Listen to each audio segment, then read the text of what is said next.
The first time my wife called me her practice husband, it wasn't in private.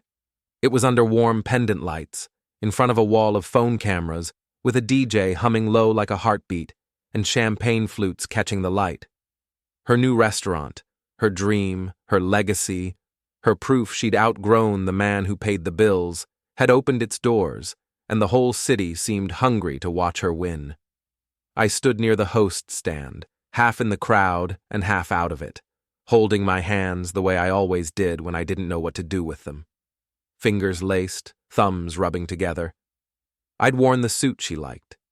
I'd done the small things, the silent checks, the calm nods to contractors, the last-minute call to the linen company when they tried to bump her order, the kind of help that doesn't show up in an Instagram caption. On the other side of the room, she floated. She looked like the version of her you see on magazine covers, hair done but not done, smile wide but not desperate. Lila had always been good at looking like she was exactly where she belonged. The band of her engagement ring was missing. She'd forgotten it. That's what she told me that morning, without meeting my eyes. Now she raised a glass and tapped it with a spoon. The room softened. People turned. Her staff lined up like a wedding party. Someone shushed a laugh. A server with a tray stopped mid-step. Lila's eyes found mine, and for a second I thought, stupidly, that she might say thank you. Instead, she slid her arm around the man standing beside her. He was dressed like money that didn't have to work. Expensive jacket, clean shoes, the kind of confident posture you earn when consequences have always landed on someone else. He smiled at the room, then at me, like we were sharing a joke. Lila leaned into the microphone. "I want to say," she said, voice bright, "this place is everything I've worked for, everything I deserve." Applause rose on cue. Somebody whooped. "And I'm so grateful," she continued, "for the people who believed in me." Her gaze flicked to the man beside her. "Especially you," she said. "You made me brave." He squeezed her waist. I felt my jaw tighten. In my pocket, my phone buzzed once, some email I couldn't care about. Lila's smile sharpened. "Oh," she said, like she'd just remembered a cute story. "And before anyone asks, yes, I'm technically still married." Laughter, the polite kind, the curious kind, the kind that says, "Tell us." She lifted her free hand and pointed at me. "That's him," she said. "My practice husband." The laugh that followed wasn't polite. It was delighted. My ears went hot. For a moment, the room narrowed until all I could see was her mouth and the microphone and the way her eyes didn't apologize. The man beside her, her lover, even if nobody had used the word yet, raised his eyebrows as if to say, "What can you do?" Lila nodded toward a woman in a black blazer standing near the bar. The woman stepped forward with a folder in her hands, a lawyer's folder, thick, heavy, too clean for a party. The woman stopped in front of me and offered the folder like a menu. "Mr. Hart," she said quietly. My name sounded wrong in her mouth, formal, distant. Lila watched, chin lifted. The music kept playing, softer now. People leaned in, pretending they weren't. I opened the folder. Divorce papers. Not a draft, not a threat. Filed, stamped, ready. A signature line waiting like a trap. Lila leaned into the mic again. "I figured we'd do this like adults," she said. "No drama, just paperwork. Evan, you can sign tonight. We can all move forward." Her lover chuckled under his breath, close enough for me to hear. I looked at the pages. I looked at her. I thought about how I'd met her in a cramped apartment when she was waitressing and taking night classes, when she used to whisper dreams into my collarbone like they were secrets. I thought about the first time she said, "One day, I'll have my own place," and the way I believed her so hard it became my plan, too. And I thought about the contract in my desk drawer, the one she'd signed without reading, because she trusted me then, or maybe because she didn't care about words as long as the numbers looked good. Lila's lover lifted his glass in a small toast to me, like he was congratulating a man on losing. The room waited. I picked up the pen from the folder. Lila's eyes widened, just a flicker. She hadn't expected speed. She'd expected a fight, a speech, tears, something she could use later. I signed. The ink dried instantly, like it had been thirsty. The lawyer exhaled, relieved. She gathered the papers with practiced hands. Lila's smile wobbled, then recovered into something smug. "See?" she said into the mic. "That wasn't so hard." I handed the pen back. I stepped closer, just close enough that she could smell my cologne, just close enough that her lover tensed. I kept my voice low. "Congratulations," I said. Her eyes narrowed. "On what?" "On finally saying it out loud," I said. "Practice husband, it's catchy." She laughed again, loud, for the room. "Don't be bitter." "I'm not," I said, and that was the truth. Bitter was hot. Bitter was messy. What I felt was cold. I turned and walked out. Behind me, applause started back up, louder than before. Someone called her name like she'd just won a prize. Outside, the night air tasted like car exhaust and winter rain. The valet stand was busy. People were smiling. People were alive in that careless way you only get when you think nothing can change in the next 10 minutes. I didn't go to my car. I walked. My dress shoes clicked on the sidewalk in a steady rhythm. Each step felt like closing a door. My phone buzzed again, then again, then again. I didn't look. At the corner, under a streetlight that flickered like it couldn't commit, I stopped and finally opened the lease folder I still kept in my coat pocket. Paper. Old-fashioned. Something you can hold when your life tries to float away. I touched the tab marked Restaurant. If you're going to burn a bridge, make sure you're not still standing on it.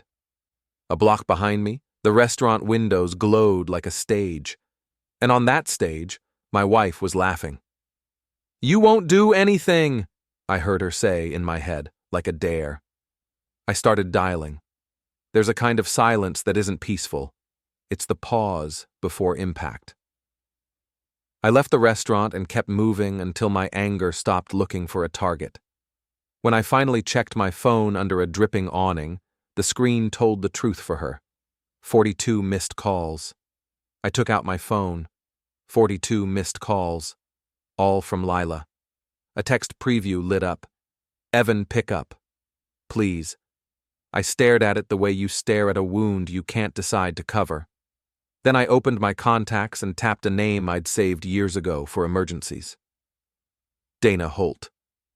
She answered on the second ring, voice steady, like she'd been awake already. "Evan." "I need you," I said. A beat. Then, "Are you safe?" "Yes." "Are you about to do something stupid?" "No," I said. "I'm about to do something boring." That got her attention. "Where are you?" "Downtown." "Stay put. I'll meet you at my office. 10 minutes. "I'll be there in 15, I said, and hung up. I didn't run. I didn't speed. I didn't do the frantic things people do when they want the universe to feel their pain. I walked to my car, got in, and drove like a man going to a dentist appointment. Dana's law office sat above a closed insurance agency. A plain building. No fancy lobby. The kind of place where consequences get typed in 12-point font. She buzzed me in. Her assistant had gone home. The hallway smelled like paper and old coffee. Dana Holt was in her 40s, hair pulled back, suit jacket on, eyes sharp. She'd handled my parents' estate years ago. She knew my brand of stubborn. She shut her office door and said, "Tell me everything." So I did. The opening night, the microphone, the folder, the lover's hand on my wife's waist like he owned the place. Dana listened without interrupting, only her pen moving across a notepad. When I finished, she set the pen down. "You signed the divorce petition?" "Yes." Dana's eyebrows rose. "Most people don't do that." "I'm not most people," I said. "No," she agreed. "You're also not stupid. Why did you sign?" "Because she wanted a scene," I said. "And because the papers were the trigger." Dana's eyes narrowed slightly. "The trigger for what?" I opened my coat and took out my folder. Not the divorce folder. My folder. I slid it across her desk. Open it, I said. Dana opened it and scanned. Her mouth tightened.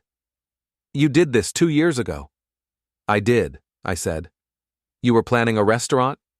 I was planning for my wife to stop being my wife, I said. At some point. Dana flipped through the pages. Loan agreement, capital contribution, withdrawal clauses.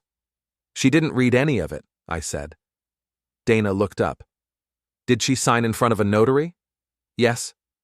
Did you commingle funds? No. Everything went through Heartbridge LLC. Dana's eyes softened, just a hair. Evan, you built a clean exit.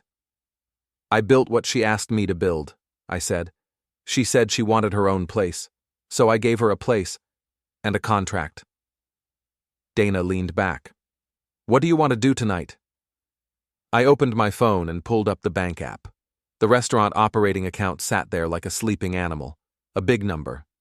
My number. Money that wasn't a gift, money that was wired with expectations.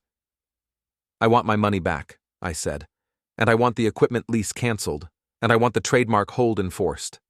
Dana exhaled through her nose. That's a lot in one night. It's already prepared, I said. I just need the calls made in the right order. Dana nodded once. Okay, first, we notify the bank that the dual authorization clause is now being invoked. Second, we file the notice of default under the loan terms due to material misrepresentation, public announcement of marital separation while still using your guarantees. It's not fraud, I said. No, Dana said. It's contract.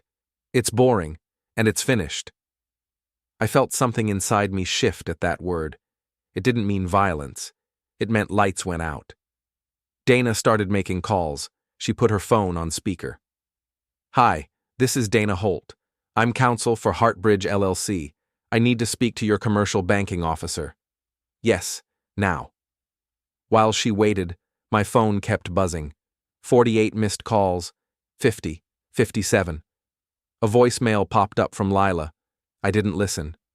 Dana's banker finally came on. A man with a cautious voice.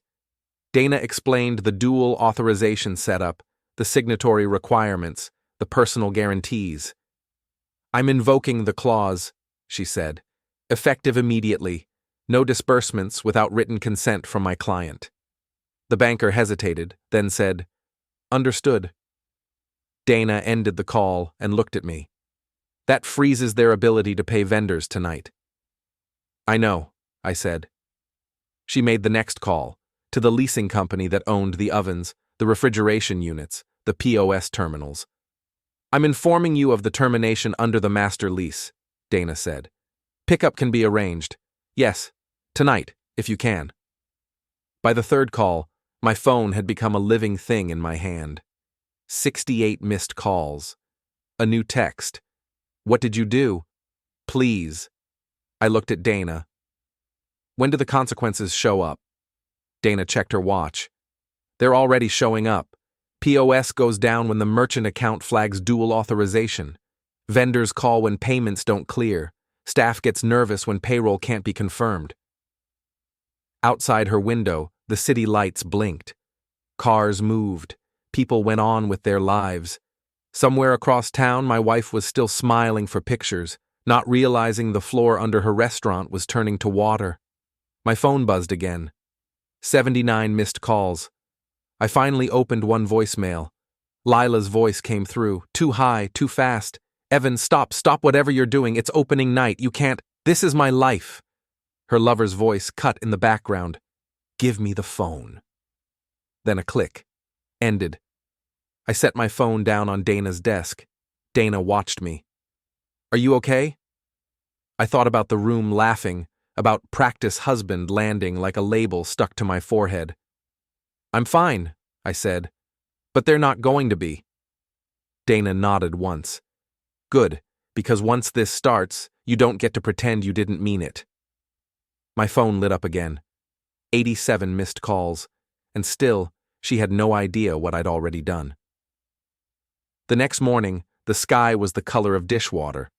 I slept for 2 hours on Dana's office couch and woke up with my suit wrinkled and my mind quiet in the way it gets after you stop begging the world to be fair. Dana handed me a cup of coffee that tasted like burnt hope. They tried to pay the fish vendor at 2 a.m., she said. Payment bounced. I nodded. How do you know? Because the fish vendor called my office at 7 and asked if this was some kind of prank, she said. It's not. Dana pulled a file from her cabinet and spread documents across her desk like tarot cards. When you formed Heartbridge LLC, she said, you did it for a reason. You kept it separate. You documented every wire. I'm not a saint, I said. I'm just not careless. Dana's mouth twitched. Same thing sometimes. My phone had stopped ringing around 3 a.m. That didn't mean they'd given up. It meant they'd moved on to other weapons. At 9:30, Lila showed up at the office. No call, no warning. Just the receptionist buzzing Dana and saying, your client's wife is here and she's loud. Dana looked at me. Do you want to see her? I thought about the restaurant lights, the clinking glasses.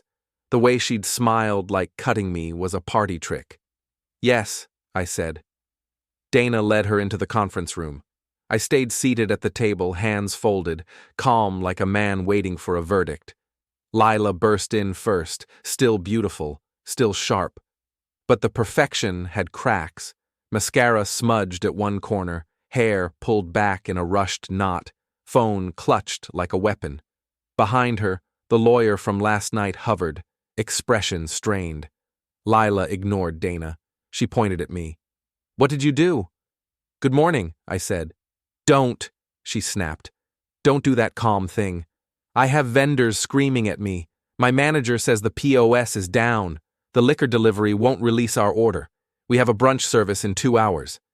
I nodded slowly. Sounds stressful. You did this, she said. You're trying to ruin me. Dana spoke, voice even. Lila, sit down. Lila didn't sit. No, I'm not sitting. I'm not. Dana opened the folder in front of her. You signed a loan agreement with Heartbridge LLC, she said. You signed a master equipment lease. You signed a trademark assignment. You signed a dual authorization operating account structure. You signed all of it. Lila blinked. That was just paperwork. Dana's eyes didn't soften. It was the structure holding your business up. Lila's throat worked. Evan promised to support me. I did, I said. I supported you. I funded you. I spent 2 years building something you wanted. And now you're taking it, she said, voice rising. Because you're mad. I leaned forward a little. I'm not taking anything. I'm enforcing terms. There's a difference. Her lawyer cleared her throat. Mr. Hart, we can negotiate. Dana held up a hand. No, she said. You can read. Lila looked between us. You can't touch me, she said, like she was trying to convince herself. This is my restaurant. I opened my folder and slid one page toward her. The first page of the lease. The line with her name blank. The signature block. My signature. Heartbridge LLC. She stared at it. That's not. It is, I said. Your name isn't on the lease. Yours never went on it because you said paperwork ruined the mood. Her eyes snapped up. You tricked me. I didn't trick you, I said. I told you to read. You didn't. Dana tapped another page. And this clause, she said, allows Heartbridge to recall funds if the project becomes materially impaired. Lila's voice went thin. Materially impaired? Dana nodded. Publicly announcing marital separation during your grand opening while still relying on your husband's guarantees can be argued as impairment. It also triggered the cross-default in your vendor contracts that were signed under the assumption of your financial backing. Lila's mouth opened, closed. She looked at me like she'd never seen me before. Why are you doing this? Because I remember the way you laughed, I thought. Because I remember the room laughing with you. But I said, Because you handed me divorce papers like a party favor. She flinched as if I'd slapped her. You were holding me back. No, I said. I was holding you up. For a moment, the conference room was quiet enough to hear the building's heater clicking. Then, Lila's phone buzzed. She glanced down. Her face tightened further. What now? Dana asked. Lila swallowed. The chef, she said. He says he's walking if payroll isn't confirmed by noon. Dana nodded. And you can't confirm payroll because the operating account is locked without Evan's consent. Lila's eyes flashed. Then give consent, she snapped at me. Just approve the payments. We'll handle the divorce later. We'll be adults. I smiled, small, humorless. You already did the adult part, I said. You filed. You announced it. You made it public. She leaned over the table, eyes bright with fury. You think you're being strong, she hissed. You think you're finally doing something, but you're nothing without me. The words hit like a match in a dry room. I kept my voice level. Last night, I said, you called me your practice husband. Her lips curled. Because you were practice. You were safe. You were training wheels. Dana inhaled sharply, like she couldn't believe someone could be that cruel in daylight. I nodded once, as if accepting a receipt. Okay, I said. Lila's lover wasn't here, but I could feel him in the room anyway, like smoke clinging to her clothes. I stood up. Lila's eyes widened again. Where are you going? To see your restaurant, I said. She laughed, sharp. You're banned. I'll have security drag you out. I leaned close, not threatening, just certain. Tell your security to read the lease, I said. And tell your boyfriend, what's his name, that he picked the wrong stage. Lila's eyes glittered. He's not scared of you. I didn't answer her. Because the truth was, I wasn't trying to scare him. I was trying to teach him how fear works. Outside the office, my phone buzzed with a new number. Unknown. I answered. A man's voice, nervous and angry. Is this Evan Hart? Yes. This is Angelo from Bluefin Seafood. Your wife, your ex, whatever she is. She says you're sabotaging her. I got a truck full of product and no payment. I looked at Dana. She nodded. Angelo, I said. I'm not sabotaging anybody. I'm enforcing a contract. You want to get paid? Put your lawyer on the phone and read Clause 12. A pause. You wrote that contract. I did, I said, and I meant it. Angelo exhaled hard. Ma'am, what did she do to you? I stared down the hallway, where Lila's footsteps had faded. She smiled, I said, in front of a crowd. Silence. Then Angelo said quietly, I'll call my lawyer. I hung up. Dana looked at me. You're doing well, she said. I'm doing what I have to, I said. Dana watched me for a long moment. This isn't just money. No, I said. It's the lesson. My phone buzzed again. A text from a number I didn't recognize. You can't touch us. I knew that confidence. I knew the lazy arrogance behind it. The lover. I typed back one sentence. Watch me. The restaurant used to be an old theater. Lila loved telling people that how she'd brought it back, how she'd turned faded velvet into profit. In daylight, it was just brick, glass, and a gold sign that read, Luma, already smudged from fingerprints and weather. I parked across the street and watched the front door. Staff moved like they were walking on eggshells. A delivery driver stood at the curb with his arms crossed, waiting to see if he'd get paid or sent home. I crossed when the light changed and walked to the entrance. A security guard stepped in front of me, polite but firm. Sir, we're not open. I'm not here to eat, I said, and handed him the lease copy. He read the top line, Heartbridge LLC, and his posture changed. I need to call my supervisor. Go ahead, I said. He made the call. He didn't ask me to leave. When he hung up, he stepped aside like a door deciding it couldn't stay closed.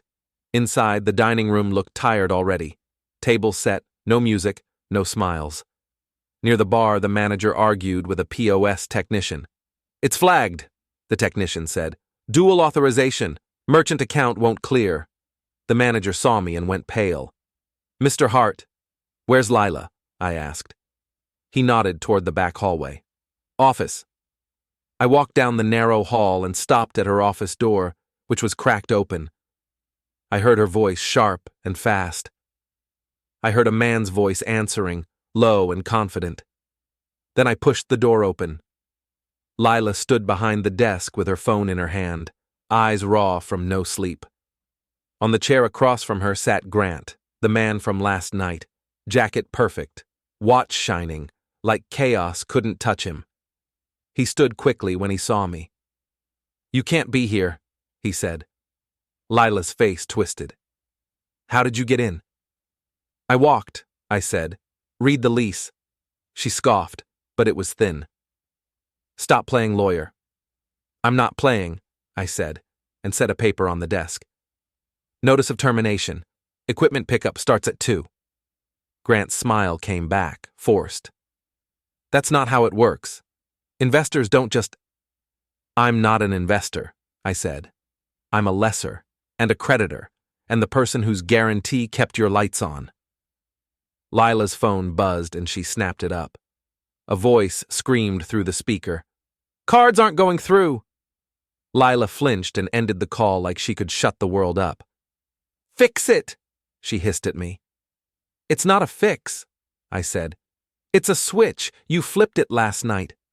Grant took a step closer, trying to make his body do the talking. "You're doing this because you're hurt."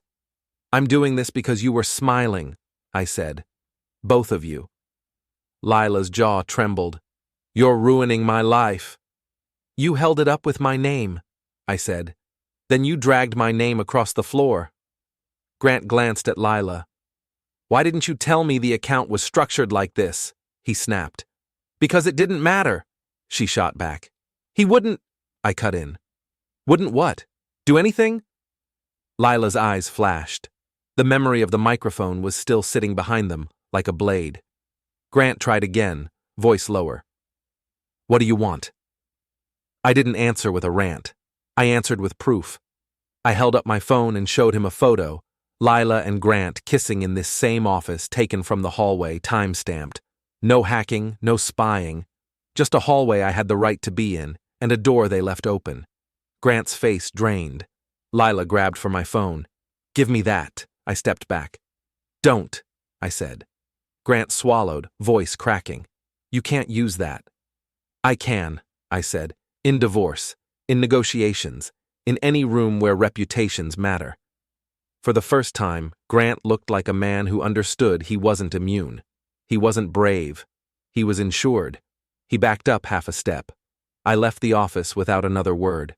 Let them sit with the quiet. I was halfway to my car in the parking garage when I heard fast footsteps behind me. Grant. "Wait," he called, breath sharp. "What did you file on the name? My partner says the trademark is flagged." I kept walking. He grabbed my sleeve, then let go like he'd touched something hot. "You're bluffing," he said, but his voice shook. I stopped under the harsh fluorescent lights. The garage smelled like wet concrete and old oil. No audience, no laughter, just us. "You saw the applause last night," I said. "You thought that meant you were safe."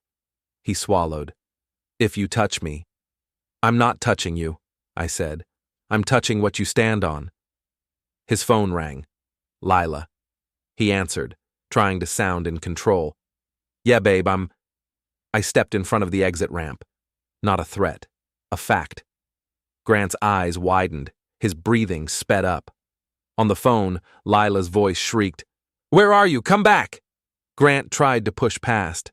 I shifted and blocked him with my body. No hands, no shove. Just the certainty of a wall. He stared at me. "Move!" he hissed. I leaned in, close enough that only he could hear. "You're going to walk back in there," I said, "and tell her you can't fix this. And if you keep hovering around my divorce like you own it, I'll make sure your partner and your board see exactly what you do when you think nobody's watching."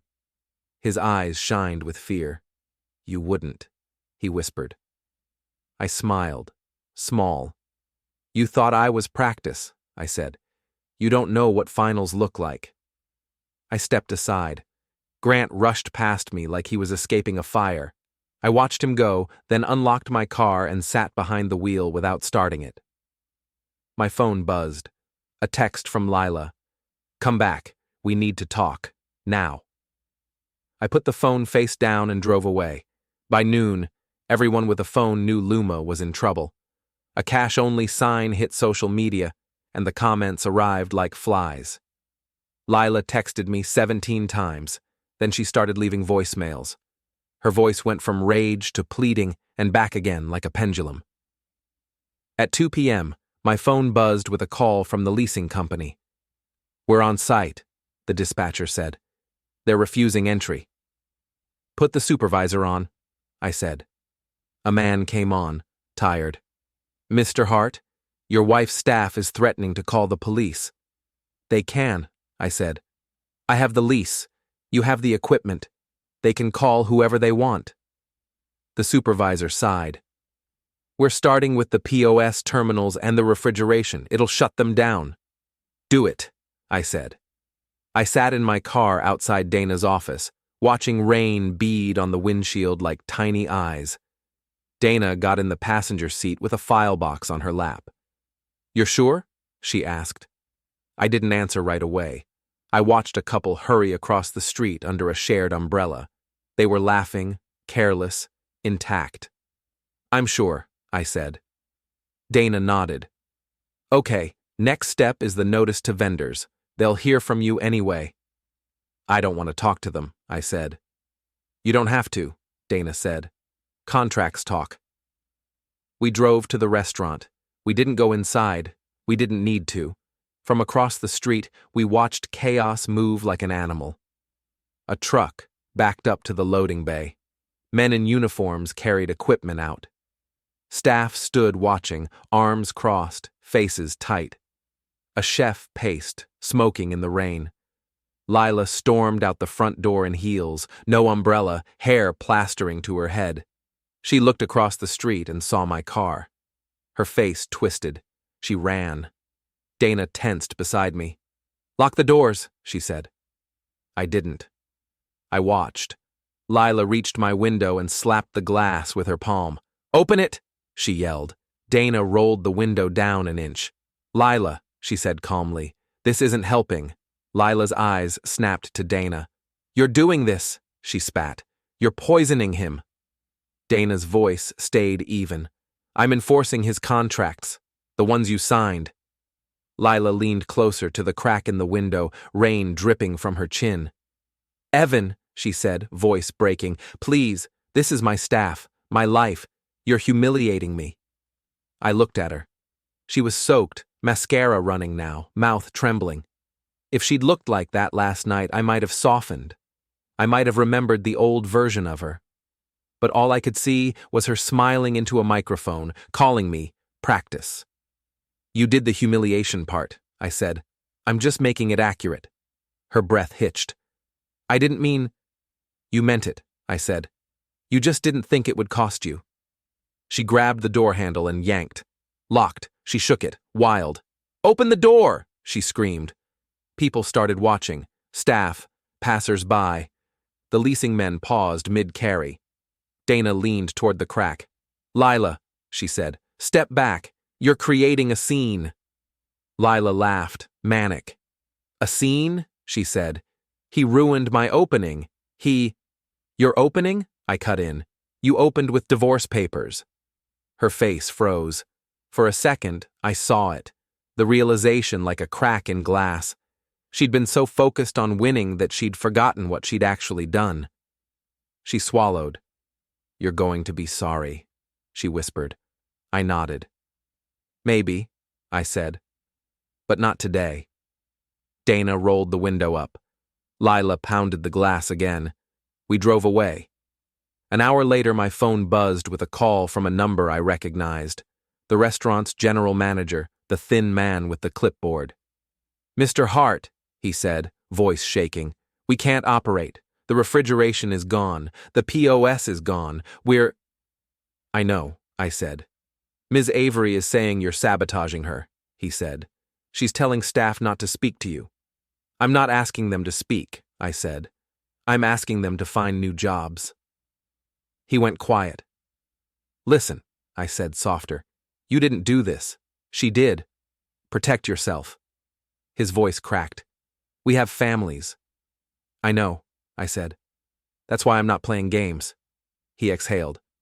What happens now? I looked at Dana, who was reading an email on her laptop. She nodded once. I said into the phone, now she learns what contracts are. The manager swallowed. She's coming to your house, he whispered. She said she knows where you live. I almost laughed. She lived there, I said. He hesitated. She's not thinking straight. I ended the call. Dana looked up. She'll come, she said. I nodded. Let her. Dana's phone buzzed. She listened, then her face tightened. The bank, she said. They're asking for you. Put them on, I said. A banker's voice came through, careful. Mr. Hart, we've received a lot of calls. I'm sure, I said. We need you to come in, he said. Today, with counsel. Dana closed her laptop. We're going, she said. I watched rain streak down the window like a slow fall. Dana's voice softened a fraction. Evan, she said, if you don't act tonight, tomorrow's worse. I nodded. In my pocket, my phone buzzed again. Lila. I didn't answer. The bank lobby was bright and quiet in that unnatural way money spaces are. The floors shined. The air smelled like citrus and caution. People whispered like sound could cost them. Dana and I walked in together. The banker met us halfway, too polite. He led us to a glass-walled conference room. Lila was already there. She sat at the table, hair still damp, eyes red, hands clenched around a cup of water like it was a lifeline. Grant sat beside her, jaw tight, suit perfect despite the chaos. He looked at me like he wanted to tear me apart and couldn't figure out where to start. A second banker sat across from them, and a third person, an older woman with a neat bun, sat at the far end with a laptop. Compliance. The grown-ups. Lila stood when I entered. Evan, she said, voice shaky, trying for soft.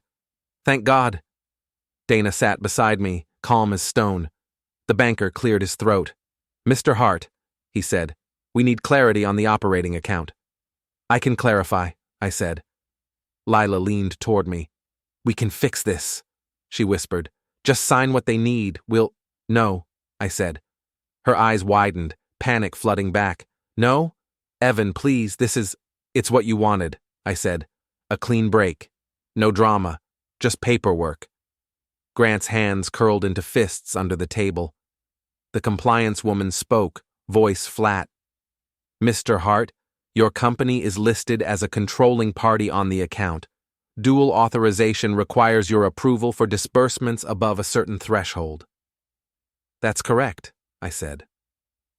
Lila turned to the banker, voice rising. That's not true, she said. I'm the owner. It's my account. The banker's face stayed neutral. Ms. Avery, you are a signatory. You are not the controlling party. Lila's mouth opened. But, Dana slid a folder across the table. Here are the executed documents, she said. Notarized. The banker flipped through. His eyebrows rose. This was set up at inception, he said quietly. Lila's eyes darted between the pages. Evan, she whispered, why? I looked at her. Because you asked me to, I said. You wanted speed. You wanted it done. You didn't want to read. You didn't want to slow down. Grant scoffed. This is manipulation, he said. You set her up. Dana's eyes cut to him. And you are? She asked. Grant's jaw tightened. Not relevant. Dana nodded. Correct. The banker cleared his throat again. Mr. Hart, the concern is that payments are being blocked. Vendors are complaining. There are threats of liens. That's normal, I said. Lila's voice broke. Normal? She said. My staff is about to quit. The city inspector is coming because the refrigeration unit was removed. We have perishables.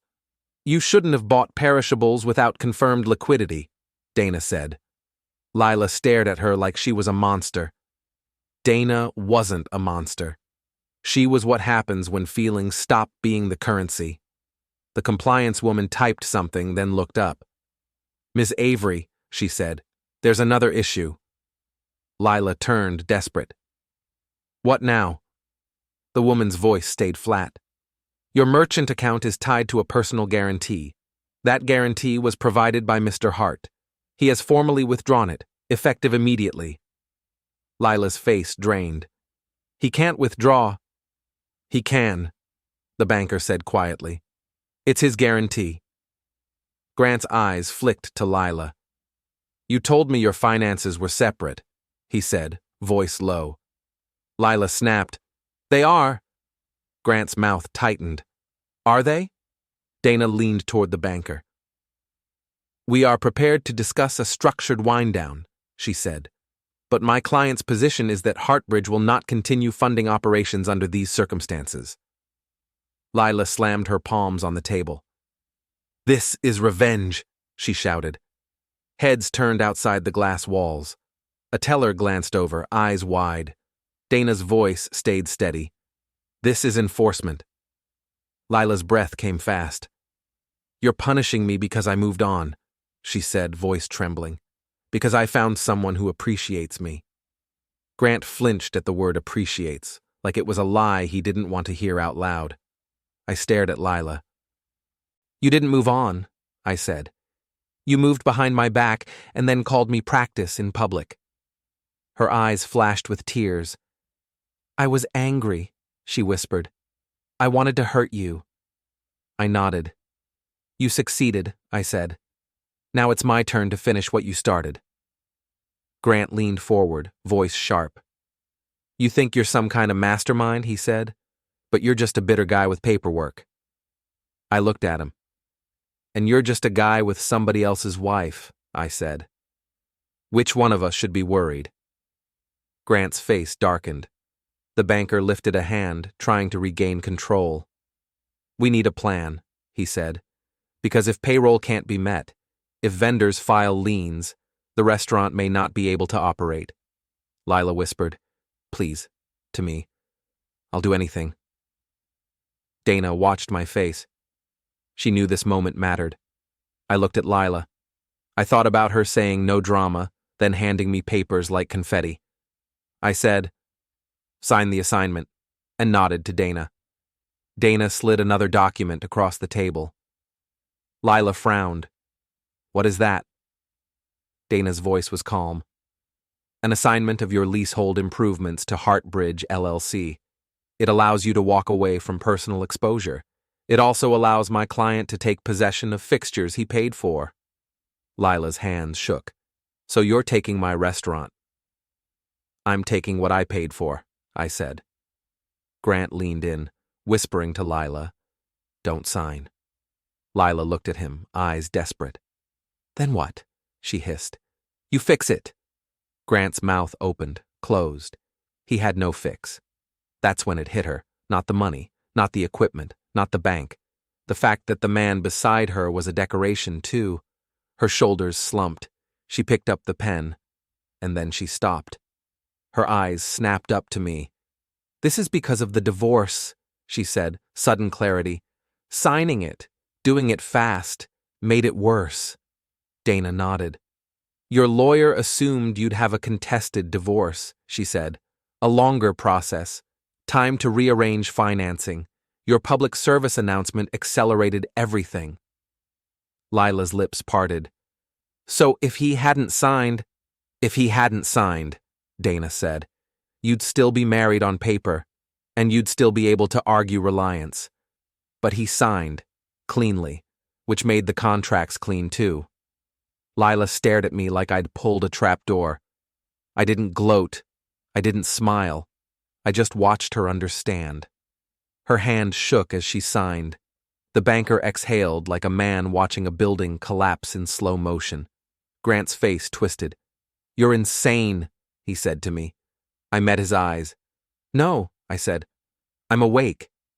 Lila pushed the paper away and covered her mouth, shoulders trembling. Dana gathered the documents and stood. "We're done," she said. As we walked out, I heard Lila whisper behind us, "Evan, please." I didn't turn, because turning would have been mercy, and mercy was what she'd spent last night laughing at. Grant lived for polished surfaces, places where nothing looked wrong until it shattered. Dana told me not to go alone. I went anyway. The gym sat on the top floor of a building downtown. Grant's name was on the member list because, of course, it was. He needed the world to know he belonged. I walked in wearing jeans and a plain jacket, no suit, no tie, just me. A receptionist smiled automatically. "Welcome," she said. I nodded, then walked past. Grant was on a treadmill, jogging in place like he was chasing a life he couldn't catch. Music thumped, screens glowed, people stared at themselves in mirrors. He saw me and almost tripped. He hit the emergency stop, breath coming hard. "What are you doing here?" he demanded. I raised a hand, palms open. "Talking," I said. He looked around, scanning for staff, for witnesses, for someone to save him. A trainer glanced over, curious. Grant stepped off the treadmill and moved toward a corner by the lockers, away from the eyes. I followed, slow. "You can't keep doing this," he said, voice low. "You froze her accounts. You took equipment. This is harassment." "It's contract," I said. He scoffed. "You're obsessed." I smiled faintly. "You're confused," I said. "If I were obsessed, I'd be screaming. I'd be breaking things. I'd be begging." Grant's jaw clenched. "What do you want?" I pulled my phone out and opened an email. "Your partner emailed you yesterday," I said, "asking about the trademark flag. You told him you'd handle it." Grant's eyes narrowed. "How do you know that?" "I know a lot," I said. He stepped closer, voice harsh. "Did you hack me?" I shook my head. "No," I said. "I don't have to. You run your life on display. You're just not used to someone reading it." Grant's face flushed. "You're lying." I held up my phone and showed him a printed screenshot again, not of his email, but of a public LinkedIn post his partner had made that morning, bragging about their new hospitality venture, tagging the restaurant name. In the comments, someone had replied, "Isn't that name under dispute?" Grant stared at it. "That's public," I said. "People see. They ask questions." Grant's voice went thin. "My partner will handle PR." "PR doesn't fix ownership," I said. He swallowed. "You're doing this to humiliate me." I tilted my head. "You humiliated me last night," I said.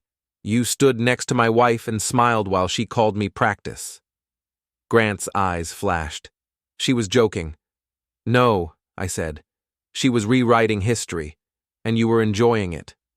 He started to speak, then stopped, like he didn't know what argument could fix a cracked foundation. I stepped closer, lowering my voice. "Here's what's going to happen," I said. "Lila is going to look for someone to blame. She's going to blame you. She's going to blame me. She's going to blame everyone except herself. And when she does, you'll realize something." Grant's throat bobbed. "What?" "That you were never the hero," I whispered. "You were a prop." Grant's eyes darted to the trainer again, to the mirrors, to the people pretending not to listen. I moved just enough to block his path to the main floor, not touching him, not threatening, just existing. Grant's breathing sped up. "Move!" he hissed. I didn't. I leaned in and whispered the line I'd come to deliver. "I have the photo," I said. "And if you keep hovering around my divorce like you own it, I will make sure your partner, your board, and everyone you golf with sees exactly what you do when you think nobody's watching." Grant's eyes shined with fear now. Real fear. The kind that doesn't care about muscle or money. "You wouldn't," he whispered, I smiled, small. You thought I was practice, I said. You don't know what finals look like. Grant's mouth opened. No sound came. Then he shoved past me, shoulder brushing mine, and walked away too fast, like he was trying to outrun the truth. I watched him go. Behind me, the trainer looked away, suddenly busy with a clipboard. My phone buzzed. A text from Lila. He's leaving me. Fix this. I didn't reply, because I wasn't here to fix anything. I was here to make sure what broke stayed broken. The restaurant went dark on a Tuesday. Not dramatic, not a headline. Just a sign on the door and a lock that changed hands. Lila tried to keep it open on weekends with cash-only dinners and borrowed equipment, but the city inspector shut it down after a refrigeration violation. The staff quit. The chef took a job across town. The food blogger came back and posted another story. Luma fades fast. Dana handled the legal steps like a machine. Notices, filings, transfers, all the things people think are boring until they're bleeding money. I didn't see Lila for 4 days. Then, on Friday night, Dana called me. She's at the restaurant, she said. She asked to meet. She says she'll sign whatever you want if you just talk to her. I'll talk, I said. Bring someone, Dana said. I'm bringing you, I said. Dana sighed. Fine. We met outside Luma at 10 p.m. The street was quiet. The sign above the door was dark, gold letters fading into shadow. Dana walked beside me, keys in hand, alert. The security guard from before unlocked the door for us. He wouldn't meet my eyes. Inside, the dining room looked like a dream after the dreamer woke up. Chairs stacked, tables bare, no music, no laughter, just the smell of old wine and cold dust. Lila stood near the bar, arms wrapped around herself, like she was trying to keep her body from falling apart. Her hair was clean but dull. Her clothes were expensive but wrinkled. She looked smaller without an audience. Grant wasn't with her. Good. She saw me and took a step forward. Evan, she said softly.